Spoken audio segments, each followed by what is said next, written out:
السلام عليكم، ازيكم عاملين ايه؟ يا رب تكونوا بخير. هنعمل ألذ صينية جلاش باللحمة المفرومة بطريقة امهاتنا، حاجة كده ما شاء الله. بصي، ما بيخلاش من سفرة رمضان، ده الملك بتاع سفرة رمضان هو والرقاق.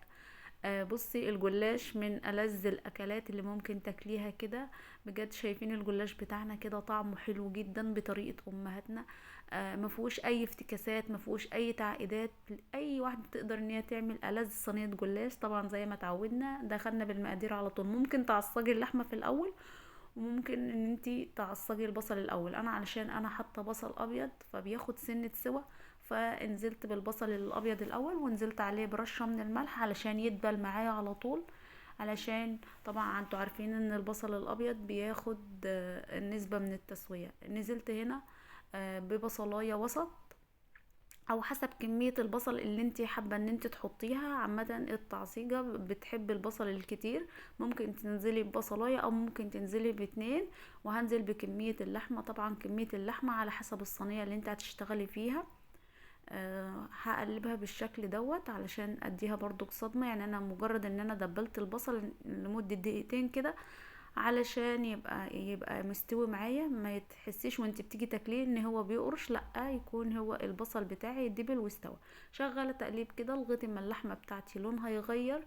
بعد كده هنزل بالبهارات بتاعتي اللي هي معلقه، نص معلقه من الفلفل الاسود، نص معلقه من الكمون، الشطه، البابريكا، البهارات المشكله. وهقلبها كلها الكلام ده كله مع بعضه كده علشان طبعا البهارات بتاعتي تتحمص كده وتطلع ريحتها حلوة مع اللحمة بتاعتنا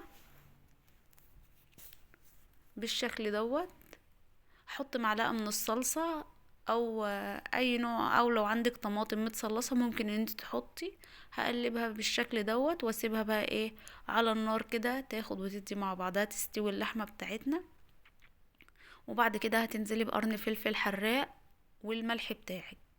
والملح هنا حسب الرغبة وحسب الذوق، يعني انت حسب ما انت هتدوقي الحياء بتاعك. في ناس بتحب ان الملح طالع في الاكل، وفي ناس بتحب ان الملح بتاعها مظبوط. تعالوا نشوف بعد كده الخطوة اللي هنعملها. معايا هنا نص كوباية من الزبدة مسيحاها. هبتدي ان انا ادهن الصاج بتاعي او الصينية بتاعتي. الصينية بتاعتي دي 25 في 30. تقدري انت تستخدمي صاج اكبر، مش هتقولك اي لا، يعني مش هيبقى في اي مشاكل. بعد كده بقى بنزل بورقتين وبدهن بين كل الطبقات وبعضها. بصي، الجلاش هو بيعتبر يعني توريقة. الزبدة هي اللي بتورق الجلاش وتطلعه مقرمش معاكي من اول قطعة لغاية اخر قطعة. بيحط بين كل طبقة وطبقة كده دهنة من الزبدة او السمنة. انا حاطه هنا يعني ايه، خليط ميكس زيت على سمنة علشان يدي قرمشة. الزيت بيدي قرمشة حلوة جدا. شغالة كده بحاول ان انا اظبط الاطراف بتاعتي. هحط نص لفة الجلاش وارجع احط الحشوة بتاعتي في النص واحط النص التاني. اول ما بوصل عند الطبقة اللي في النص طبعا بحاول ان انا ما بدهنهاش اي مادة دهنية طبعا. وبيستوي الجلاش بتاعنا على درجة حرارة 180. بنبقى مشغلين قبلها الفرن ب10 دقايق علشان الجلاش بتاعنا يخش كده سخن، يعني يبقى الفرن بتاعنا سخن. طبعا نزلت باخر ورقة ما دهنتهاش اي مادة دهنية، وبنزل بالحشوة بتاعتنا طبعا حشوة اللحمة هي، وبفردها كده في قلب الصينية بتاعتنا. وبحاول ان انا ما اجيش ناحية الاطراف علشان طبعا ما تنحرقش مني. بحاول ان انا اقفل الجوانب كده. بعد كده بعد ما بخلص خالص تسوية الصينية بتاعتي الحشوة بتاعتي، بحاول بقى ايه ان انا ارص الورق بتاعي واحاول ان انا اظبط الجوانب بتاعت الصينية كده علشان تبقى طالعة معايا مظبوطة. لو انت بقى مش عايزة الزيادات دي وعايزة الصينية تطلع معاكي ماكسيمم يعني مظبوطة 100%، ممكن تقصي الجوانب. بس انا مش شايفة ان احنا ممكن نحتاج ان احنا نقص الجوانب. احنا هنسوي كده وهنحاول بقدر الامكان ان احنا نظبط الصينية بتاعتنا.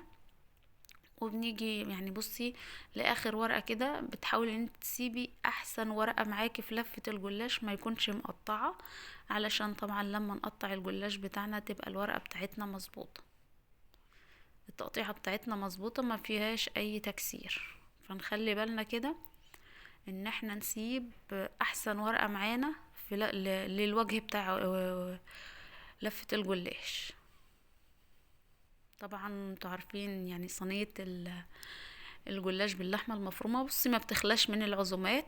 يعني تقريبا دي اسهل حاجة ان ممكن اي حد يفكر فيها، او اسهل حاجة ان انت ممكن مثلا لو انت ما عندكيش وقت وعايزة بتروحي مطلعة لفة الجلاش بتاعتك وعاملة احلى صينية لفة جلاش، لانها هي ما بتاخدش اي وقت معانا. وطبعا انا عاملاها بدون اي افتكاسات بطريقه امهاتنا بتاعت زمان اللي يعني ممكن في ساعه يعني بصي يعني ممكن بقى في ناس بتحشيها جبن، ممكن تحشيها فراخ، مش ضروري ان انت تحشيها لحمه مفرومه. بعد كده بحاول بقى بعد ما بخلص نهايه الورق بتاعي بقطع كده، وبحاول ان انا ادخل الجوانب بتاعتي كده اقفلها من تحت علشان تبقى عامله زي الفطيره بتاعتنا. في الوقت ده تقدر ان انت تقطعيها قطع كبيرة، بس انا بصراحة يعني عندي اطفال فبحب ان انا اقطعها قطع صغيرة علشان اللي ياخد قطعة ما يسيبش ليها باقي كده. فانت ممكن تقطعيها بالشكل دوت، مفيش مشكلة. الشكل ده حلو جدا، والقطعة كمان قطعة مشبعة، بس انا بحب اقطعها قطع صغيرة بالشكل دوت. طبعا بيكون مجهزة الفرن زي ما اتفقنا على درجة حرارة 180. هدخل الجلاش بتاعي يتشمع شوية كده. بدهن بقى الوجه بتاعي بالسمنة كويس جدا زي ما انتوا شايفين كده، علشان يبقى واخد لون موحد، وعلشان طبعا الجلاش بتاعي يبقى مورق. وطبعا بصوا والله العظيم ريحة التعصيجة حلوة جدا. طبعا زي ما اتفقنا هخلص دهان كده بالشكل دوت، هدخلها الفرن على درجة حرارة 180، ان هي بمجرد ان هي تتشمع بس ان الجلاش بتاعي يبقى شادد معايا كده. وبعد كده نجهز الخطوة اللي بعد كده، التشريبة بتاعتنا. طبعا انا هدخلها الفرن لمدة 10 دقايق بس.